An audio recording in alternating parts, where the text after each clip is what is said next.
Dear President Clinton, dear Madam Secretary, dear friends, we are gathered here to celebrate one of the greatest personalities of the recent history, President William Jefferson Clinton.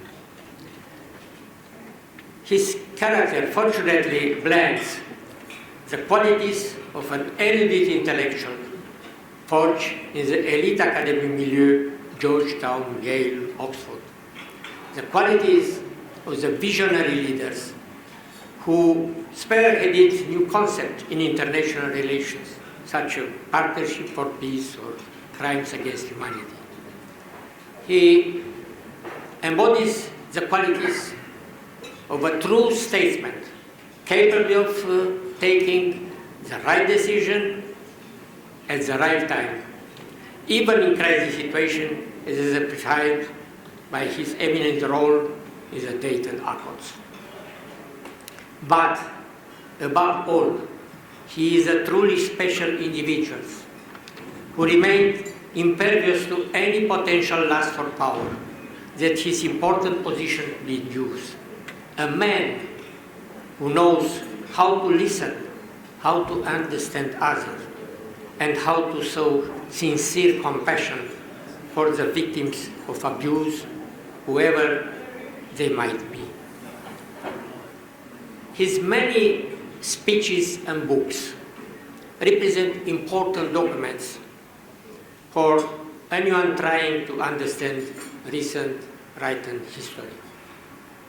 However, we may also speak of a lived history that he shares with his contemporaries and which I wish to share with you today, not only as a survivor of those times, but also as a duty to the family of the first democratic leaders in Eastern Europe with whom he collaborated and who have unfortunately since passed away. Dear friends, the distinction between dictators who institute oppression and cause conflict and wars, and democratic leaders that cultivate a closer understanding between people, those we call peacemakers, illustrates a different relationship between power and destiny. Destiny led a young man from Arkansas to the heights of the U.S. presidency at a pivotal time of the rupture in history, the peaceful internal dissolution of the Soviet Empire, the end of the Cold War, and the expansion of the space of liberty, where millions of people in Eastern Europe and Central Asia suddenly found themselves to be the subject of history, not its object.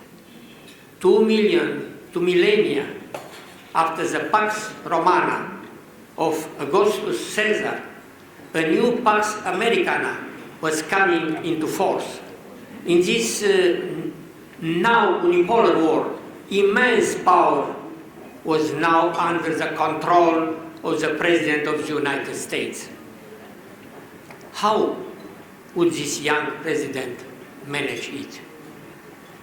Unlike the Pax Romana, which had been instituted under an imperial regime through the military subjugation of Rome's adversaries, the people of the former communist dictatorship viewed the Pax Americana as a powerful guarantee of their newfound freedoms. Would the American president use this new historic context to increase and consolidate his power, or in order to fulfill the hopes of those who believed in the ideal of the universal peace based on truth and justice?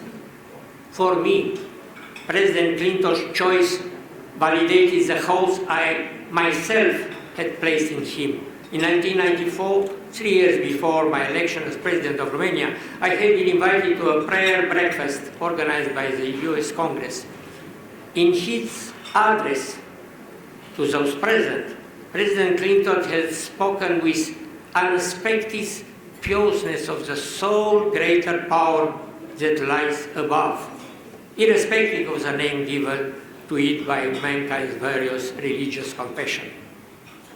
From among the hundreds of participants, 6 were chosen to attend to the personal meeting with President Clinton and his wife. 1 Hindi Indian, 1 Muslim Pakistani, 1 Orthodox Serbian and 1 Catholic Croatian, a Reformed Hungarian, and 1 Orthodox Romanian. I had the opportunity to look President Clinton in the eye and shake his hand. I realized then that he is a man who says what he thinks and does what he says.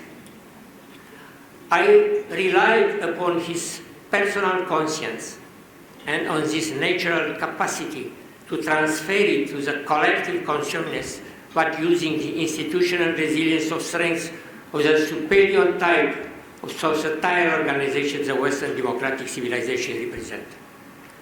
Although the unipolar world of the final decade of the 20th century quickly became, after 9/11, a multipolar world with an anarchy periphery that was constantly being eroded by the global threat of terrorism and by repeating national and regional global crises that revived the general population natural tendency towards violence and authoritarianism. President Clinton continuous effort to transform violent conflict into peaceful cooperation will remain a fundamental landmark for future generations. President Clinton is one of those rare leaders in the history of the world who use their power to transform their personal destiny into a personal mission. The mission of a leader to place himself in service to humanity. In this fortunate case, the wielding of power was not tied to financial consideration or political gains, but to humanity as a whole, underpinned by his strong belief in fundamental moral values. After the conclusion of his presidential terms, William Jefferson Clinton remained a tireless defender of citizens' rights, a devoted activist of humanitarian causes, and a peacemaker who gained broad acceptance due to the respect he earned throughout his life and career. Today's turbulent and confused world needs him. We wish him great health and success in his future endeavors. Looking forward, our wish to him is like that which the young student in law and political science received during his time in university. Vivat, Crescat, Floreat, President Clinton.